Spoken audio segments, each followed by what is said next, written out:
You're listening to The Wandernaut Show. Get your corporate jargon dictionary at the ready because here we're all about buzzwords.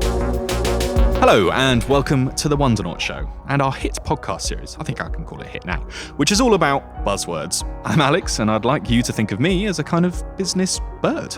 I'm inquisitive, I'm easily impressed, but of course every bird needs an Ernie, and yet again, today mine is David Rodriguez, Executive Vice President and Global Chief Human Resources Officer of Marriott International. Hello again, David, and welcome to the show. Well, hello, Bert. I guess I asked for that. So last time we talked about the buzz surrounding Matrix. Now, what's the buzz this time? Well, it's something I'm sure you know a lot about, Alex. It's the buzz we hear in career planning discussions all the time. It's what some refer to as high potentials, those go-getters like yourself. Oh, thank you. Far too kind, David. Though I do think that I topped out my potential many, many years ago. So you say high potentials rather than high potential. What's the difference? Yeah, high potentials, and the hyphen between the words is important. They're the people who have high potential, and in the business world, they are at the very top of every hiring list. Right. I mean, I don't want to derail the podcast so early on, but that seems pretty obvious. Hasn't that always been the case? Well, not really. In the past, there have been different attitudes. Hiring the best person for this particular job or situation, rather than thinking long-term or with big companies not necessarily making enough effort to show that we can help realize every bit of potential that our team members have.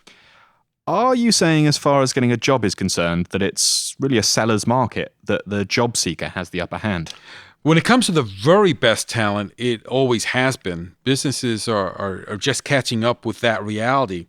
If you don't get the top talent in your field, you have to assume that it means your competition will. And with a marketplace that's as competitive and changing as rapidly as ours, Marriott's need to hire high potentials has never been more critical. Well, of course. I mean, you want to hire the best. That's how I ended up doing this podcast. But what exactly is a high potential? High potentials are fast learners who are driven to succeed, but do it in a way that causes others to respect and trust them. These three concepts are usually referred to as having learning agility, achievement orientation, and emotional intelligence. That's certainly a lot of buzzwords there, David. Yeah, I know, but this is the truth of the matter. They need to have all those things because you can encourage and facilitate people to help them find their potential, but you can't manufacture it. It has to be there, and people have to find it for themselves. That's where the achievement orientation comes in. High potentials are self-starters and self-sustainers. They're constantly looking to demonstrate skills at higher levels. We have to make ourselves attractive to high potentials because they're so self-motivated that they won't settle for any old job, but hopefully we've made it so that they seek us out.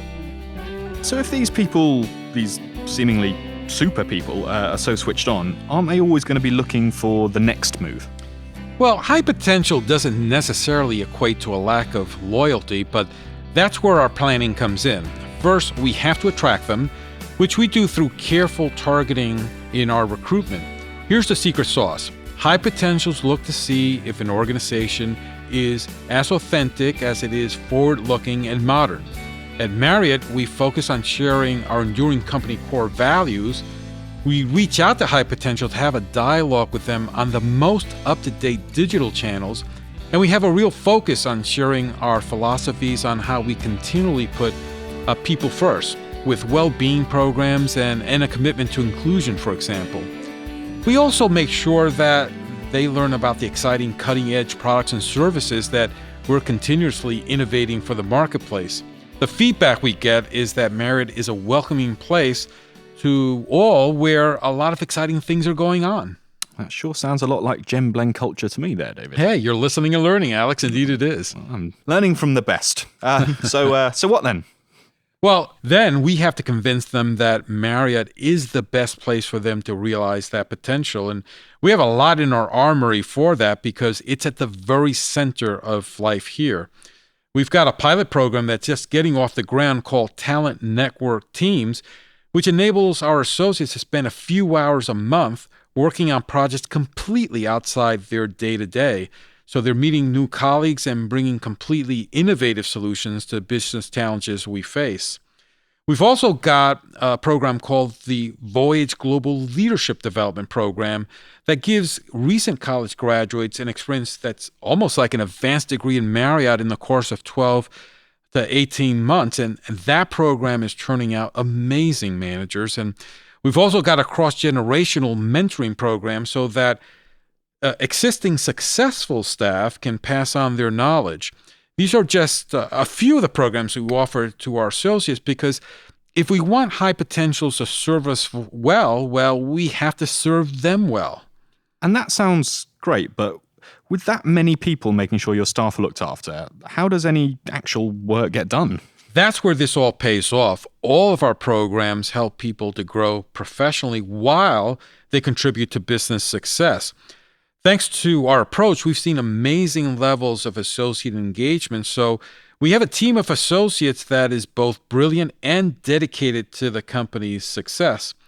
We've also seen genuine increases in women and minority representation in senior management and in college hires, and we're really proud of that. So you should be, and just proves that the system works.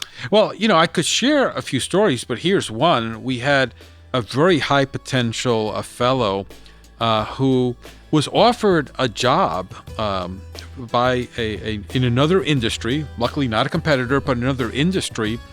And frankly, we couldn't compete with the job. It was a big promotion. We did not have that opportunity available at that moment. And so he left. And I can still remember that night, I was in Philadelphia at a conference. And somewhere around close to midnight, I get this call at the hotel. And it was from this associate basically saying, I made a mistake. And now that I have had a chance to work somewhere else, I now really have a deeper appreciation for the way Marriott really cares about people and how it really strives to help people realize their full potential. And he said, is there any way I could come back? The second part of the story is just phenomenal because I hung up and I said, look, I'll do everything I can. I hung up and I called the company president who was boarding a plane on his way back home. I explained the situation and he said, look, he was a great talent. He learned a very valuable lesson, and that means that he will be an even better talent back here at Marriott. Let's figure this out. And we did. And he's back. He's had a tremendous career trajectory and is now in our senior management. But it just says that running a people-centric company, being focused on helping people realize their full potential is the magnet that ensures you will get a disproportionate share of the high potentials out there. And enough about other people, David. What about your own potential? Have you achieved it? Well, it's not for me to put myself in the high potentials bracket, but something that all high potentials have in common is that when they reach goals, they set new ones. So to them, potential is something that is always a distance ahead. So you could argue that true high potentials can't ever achieve it, but they're constantly focused on demonstrating the skills and perspectives of the next level of leadership so they can be at their very best. Well, I don't know about potential, but I've always got my mic in front of me, and that's got to count for something. Yeah. And we are all out of time, I'm sad to say. It just flies by when you're talking about buzzwords. Thank you, David Rodriguez, for your wise words. And thank you for listening. I'm Alex Wandernaut, and today we were a high potential Bert and Ernie. I'll see you next time.